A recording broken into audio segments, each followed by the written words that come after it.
as well as with innovative, transformative, forward-thinking skills that they need to take their career, their industry, and their community to their maximum potential.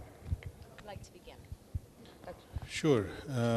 I think the research component goes hand in hand with, I believe at least, with good teaching.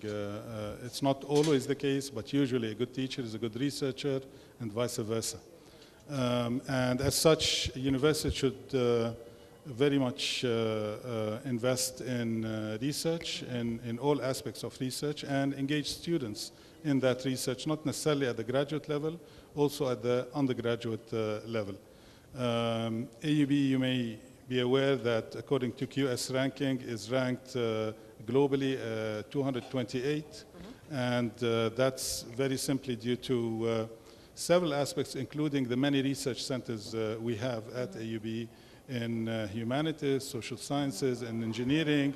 In medicine, we have the #1 medical school in the region, again QS ranking.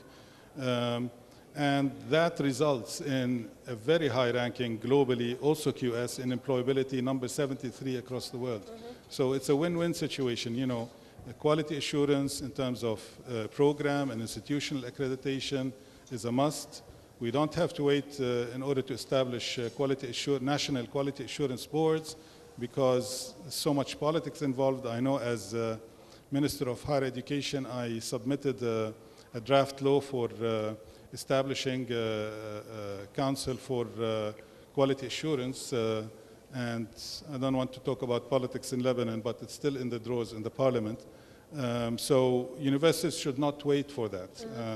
And there's an example. Lebanon is one of the few Arab countries that do not have quality assurance, National Quality Assurance Council, yet they have universities that are among the top in the world.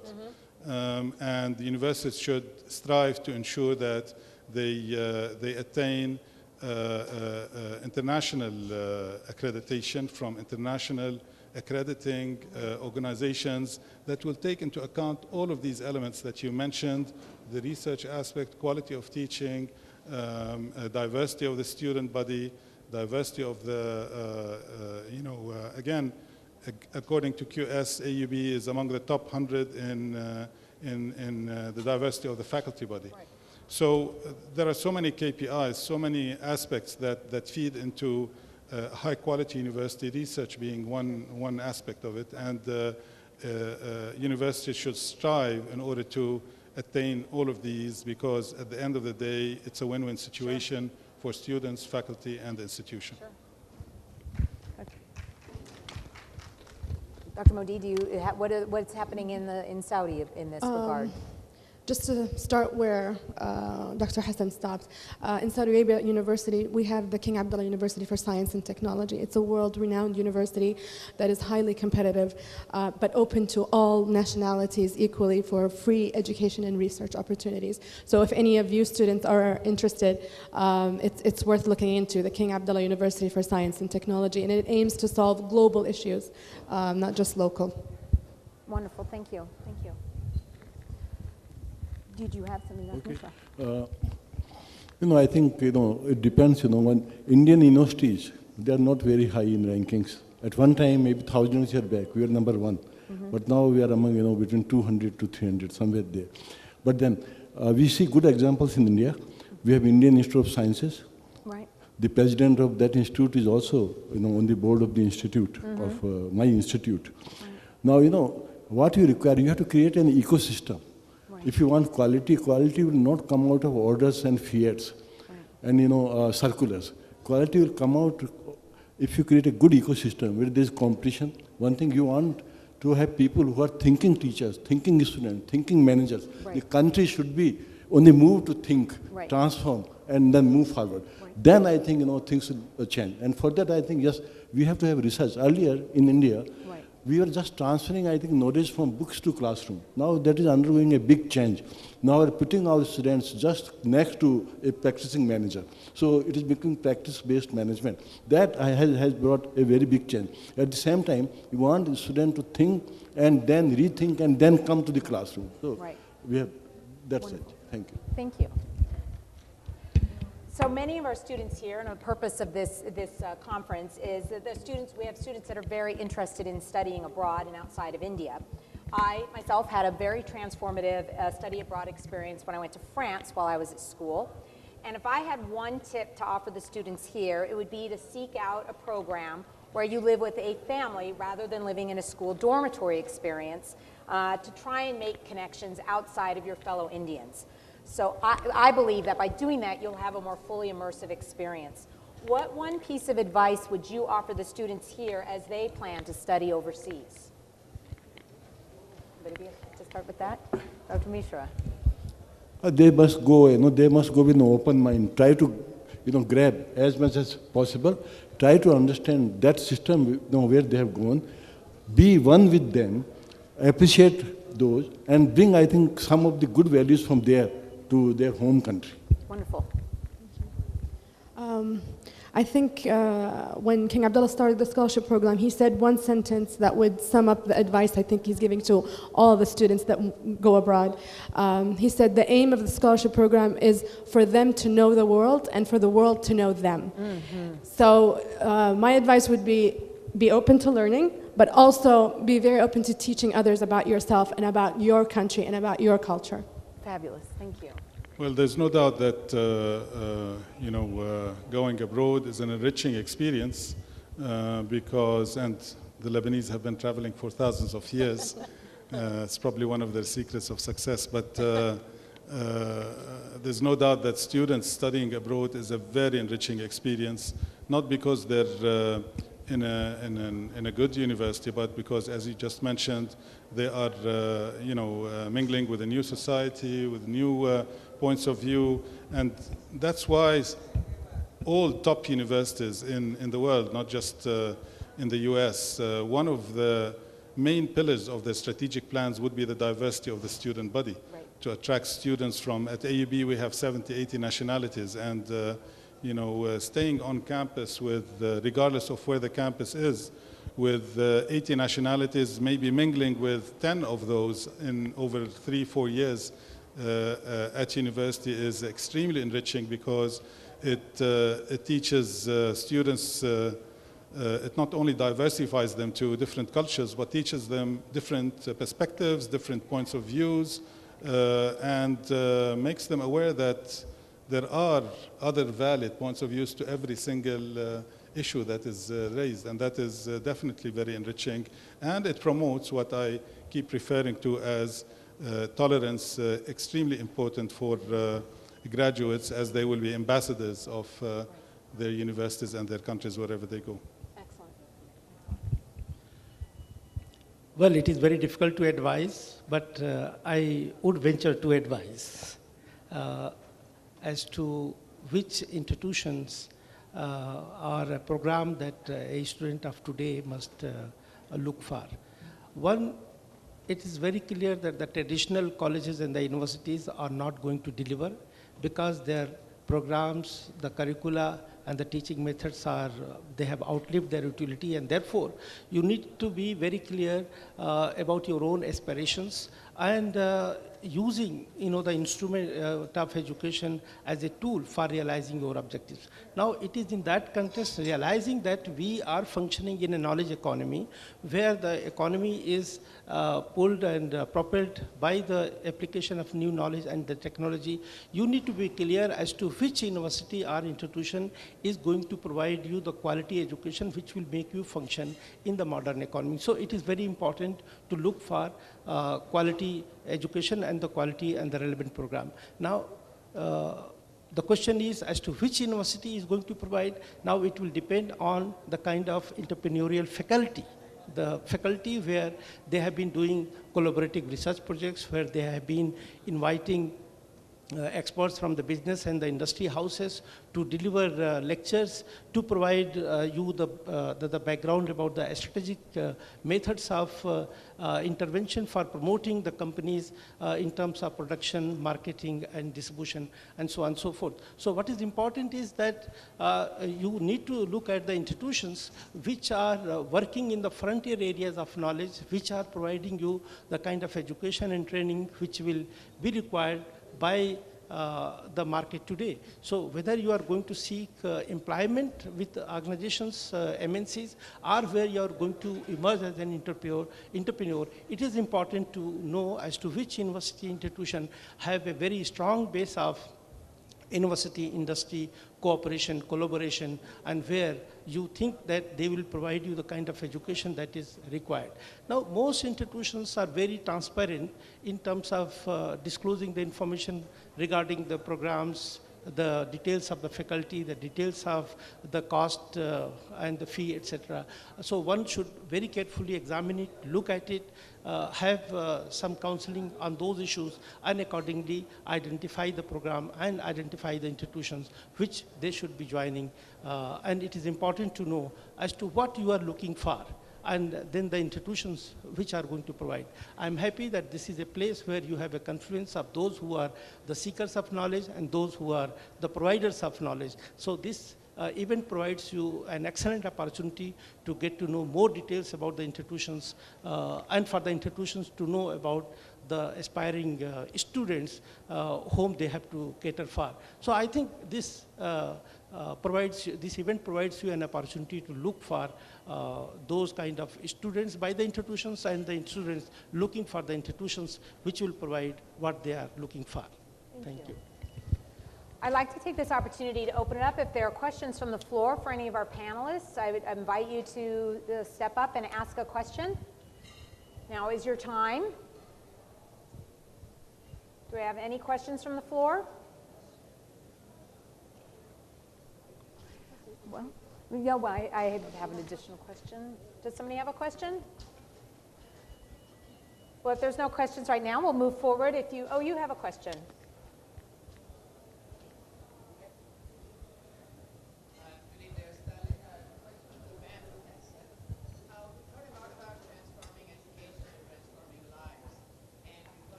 So the question is, I'll just repeat the question.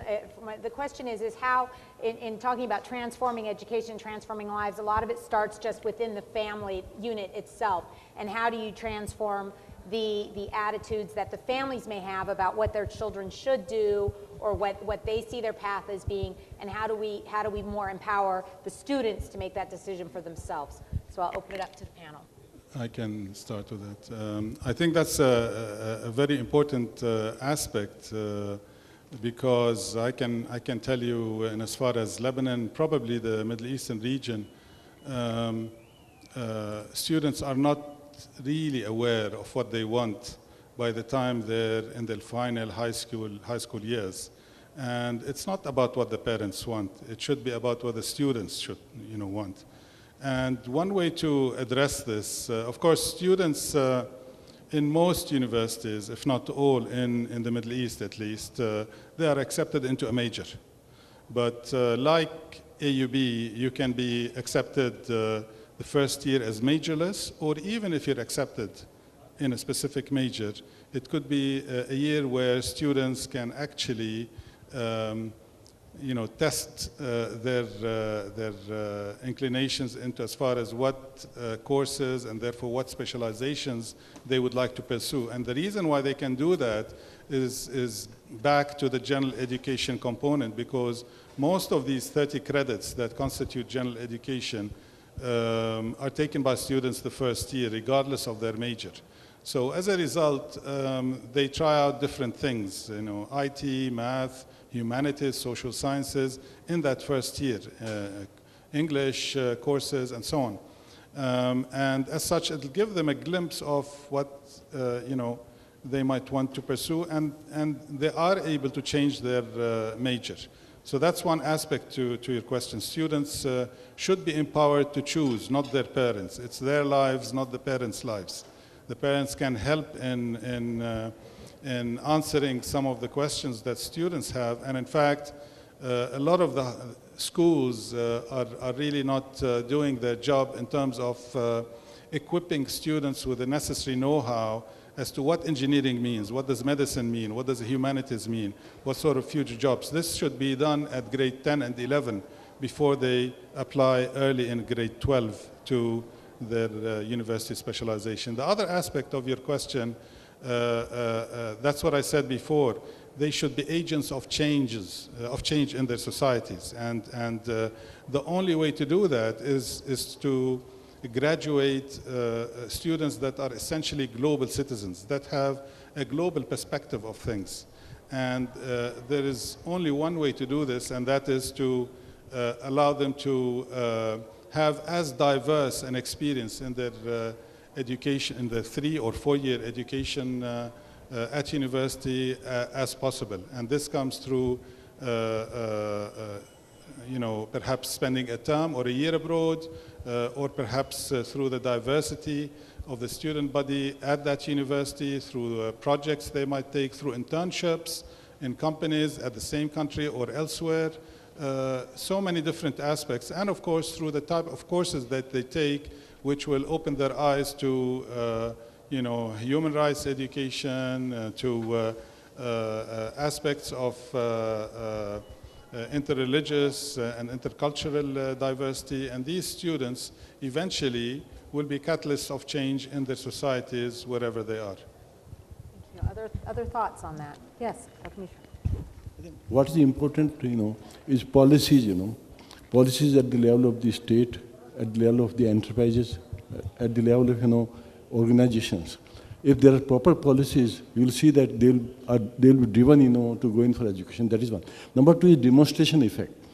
Demonstration, my neighbor is there, how the fortune of that family has undergone a change. Or we take a role model, a small boy or a girl or a boy or girl going to college, they always look for a role model. And they see that someone, who had a particular kind of education today has been this or that. So if we can create, I think, a challenge in the mind of people to challenge geography and history, can we challenge that, yes, we'll overcome our history, we'll overcome our geography. I'm very sure that will, I think, create a very good environment for education. And also, I think we should tell this message should go. Now, today, we don't believe education for liberation, education for living, I think, more or less. And if that's the case, then highest rate of return is not in business. Highest rate of return is not in services. Highest rate of return is in education. It has been now computed and calculated that if anybody goes for primary education, the rate of return is about 35%. And at college level, it is about 15-20%. So getting education or giving education is the best thing to do. And finally, I'll say, we have industries now, they have got the CSR funds, corporate social responsibility. Now they are tax-free, I think, kind of things. Why can't they invest that money in education and taking, I think, this thing to everybody in the country, that education means your development. Education means liberation of your mind. Education means forward thinking. Education means, going, up the ladder. So we must create, I think, industry, government, etc. They should think that education should become the fulcrum, I think, of the governance. If you make education the fulcrum of the governance, society undergoes a big change. Thank you. Do we have additional questions? May No, go ahead. I think the question about changing the mindset of families for more of a quality education, it is becoming a thing of past. Because every successive generation has been trying to see that their children get quality education. I mean, take for example, my grandfather, he saw to it that my father got a better education than what he has had. At the same time, my father, he ensured that I get better education than what he had. And at the same time, I also bothered about my children. I saw to it that my children get better education than what I have had. And at the same time, nowadays, I see even poorest of the poor in India, they are trying to see that their children get education go to school. Unfortunately, the school infrastructure is quite unattractive. Many of those who join the schools, they get dropped out. Many of them are the first generation learners, and therefore the parents are not able to provide them the kind of counseling, the advices, and then the resources are always limited to provide them education. So that is the major drawback that is coming to it. As far as the mindset is concerned, I think it has been changing very positively because of the information and the knowledge revolution that we have been seeing in our current age. Thank you. Any additional questions from the audience? Well, we're just about out of time, actually, so we'll go ahead and wrap this up. We'll finish with one more question to the panel. In a year from now, we're back here again in a year. A lot can happen in a year. What one thing do you think we'll be discussing this time next year in relation to education? What do you think is going to happen in a year that everybody will want to talk about? I think globalizing education for a change, for a further change. Okay. Any other future-minded ideas? Well, I think greater sharing of resources, knowledge across the countries, because there are the institutions within the country and outside the country have the better resources, and they would like to share their best practices to provide quality education so that there is some degree of equality in terms of sharing of information, dissemination of knowledge. So I think that will be an important issue that will keep on, that because every year we see there is a greater effort made by the governments to integrate the countries, to integrate the institutions, to share the knowledge and expertise, and that effort will continue. So this is what I think that we will continue to discuss next year also. The marriage of education and the corporate sector for a better future. Okay. How to raise funding and awareness among the private sector for funding education abroad in particular. There's one little point that I wanted to touch upon that's not really related to this last question, but I just wanted to say that I love the title of this session, Transforming Education, Transforming Lives, because to me personally, it has a personal touch. I was born in a mud house, lit with a gas lantern and heated with burning wood. And the only one present was my illiterate grandmother, and my mother was 16. 4 decades later, and you all know my age now, 4 decades later, that young child grew up not just to be literate, but to earn a PhD in a foreign language. I'm sorry, I get sentimental when I... Yeah. That's to represent her country as a diplomat, and now on Shura, and that's not my accomplishment. I don't want you to applaud for me. It's for a country that invested in the education of its young women. Thank you. Thank you. Well, let's have thanks. It's been a great panel here. We appreciate your listening, and how about a round of applause for our great panelists.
Good morning, everyone. We still have a morning. My name is Urszula Cieleszyńska, and I came here from Poland to share with you my passion, which is women's entrepreneurship. I am very happy to be here in India, which is a fabulous, extraordinary country, and the hospitality, oh, such a nice culture, and I'm really loving just being one day here. That is great. It's my pleasure to moderate today's panel session, which is Power Hour, with the group of 7 extraordinary women. This is very exciting, and I would like to invite to the stage Kimberly Coer, please, Anjum Malik, Laura Ewing, Matpara Ali, Caroline Krill, Hannah Kristen. So one more time, it's my pleasure. It's my pleasure and honor to introduce the panelists who came here just to share with all of you. Ms. Kimberly Coer, she's a senior editor to U.S. News and World Report and a VIP program strategist in Washington, D.C., right? I would like to introduce Anjum Malik. She's co-founder of Alhambra U.S. Chamber and vice president of the Haft Institute and the Intensive American English program in Austin, Texas. She is the one who made a lot to this happen. Thank you, Anjum, already. And Laura Ewing. She's a professor at Houston, Texas University, and as she calls herself, educator. Welcome. Mahpara Ali, a leader in India's banking industry and a pioneer of several educational programs in our beautiful house city, which is Hyderabad, right?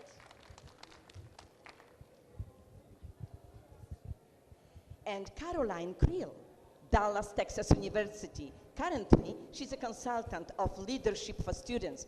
She prepares students to be leaders in community, in the life, and the jobs. And Hannah Kristen, a proof of entrepreneurship, and she's a CEO of Imimis Creations, who has traveled here from Iceland, Europe.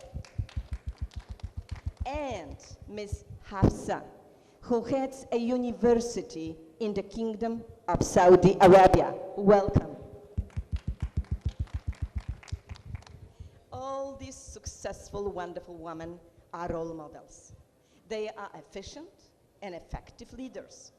They are movers, they are shakers, and each of them gives back to their local as well as their larger international community in so many ways. Now, let me explain how this session will work. All through the last week, many of you have sent in your questions.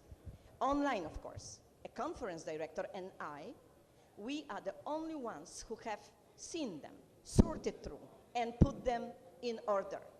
So the panelists do not know what these questions are. Each panelist will answer the same question in each round. So let me begin. Can I ask you the first question, Anjum? Sure. Yes. Okay, so you can answer, and then any of other panelists can answer the same questions, and once all the panelists have answered it, we will go to the next and next questions. So the first question is, Anjum, what motivated you to do what you are now doing professionally, and what brings you here today, to this place? Thank you all, first of all, for being here, and thank you, my amazing friends and colleagues.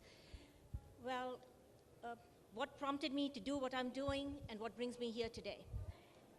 Education has been my life. I was born in India, in Dehradun, and from the very beginning, my parents made it abundantly clear that education was the #1 priority for their children. So I grew up instilled in this belief that education was a door opener, that it was the pathway to a good life. And you know, when I say good, I'm not talking in terms of material comforts, but more as something that's morally, that's ethically sound. And I think you'll agree that that's a belief that unites all of us who are here today. Then, when my husband and I raised our own 3 children, we attached the same importance to their education as my parents had done for me. As we were raising our children, we saw other families for whom education was just as important. So we started a family business, the Haft Institute, and its affiliate, the Intensive American English Program. And in the last 3 decades, we have served over 150,000 students from across the world, offering them a whole variety of educational services and a full-fledged English as a second language program. Then came 2009, and I decided to take my dream of helping others through education into a new venture. That was the Alhambra US Chamber, of which I'm co-founder. The chamber was created to forge a more meaningful dialogue, educational, commercial, cultural dialogue between the United States and other nations. It is my work with the chamber that took me to a conference in Riyadh, Saudi Arabia. And at that conference, I met the leadership team of iCircle, which is what brings me here today. Thank you so much for your invitation. Thank you. Thank you. And the same question will be directed to all panelists. What motivates you, let me repeat it, to do what you are doing now professionally, and what brings you here today? So can we go ahead? Yes. Like Anjum, I was born into a family which understood the value of education, which constantly worked on education, not only for their immediate families, but for others. 35 years ago, my father and my father-in-law started off an education institution for the underprivileged. And that was the constant task which I have been engaged with for the last 35 years. Making education available and making the power of education understood by those who have not seen education. And we have seen the transformation of life. I have personally seen it at various levels. I have seen people who come from the bottom of society, who don't have 3 meals a day. And even today, they do not have 3 meals a day. And I have seen their children educated into becoming engineers, doctors, and teachers themselves. I recently had the privilege, in the school where I work, we had 2 girls who are the daughters of a plumber, and they have both become doctors. And you have to see the pride on the faces of the entire family to see how education has transformed them. And I would like to give another example.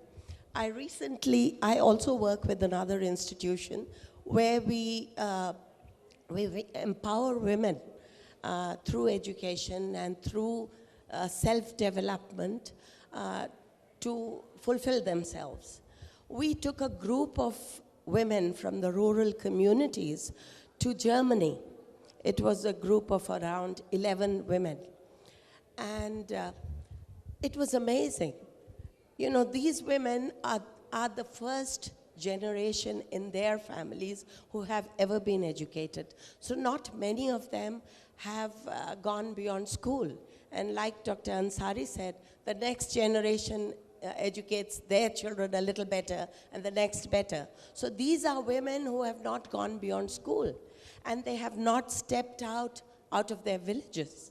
And here they were in Germany in an international community. And we could see the power of it. We could see how excited they were. They changed their dresses, you know. They did not change their dresses in their villages because there it's still a closed community. They came here, and before they boarded their flight, they changed their appearance, they went out, they attended international conferences, they spoke up, though they do not know the language. They had translators speaking up for them. And for me, that was what enthused me. Bravo. Next, please. Kimber. Something? Do you want to talk next? Okay. Everybody should answer one question. Okay. Okay. My name is Laura Ewing, and when I went to the University of Texas, I really wondered what in the world I was going to do with myself for the rest of my life. And I thought, well, maybe I'll do education, and I'll be a teacher for 3 years, and then I'll leave that field and go do something else. Well, 34 years later,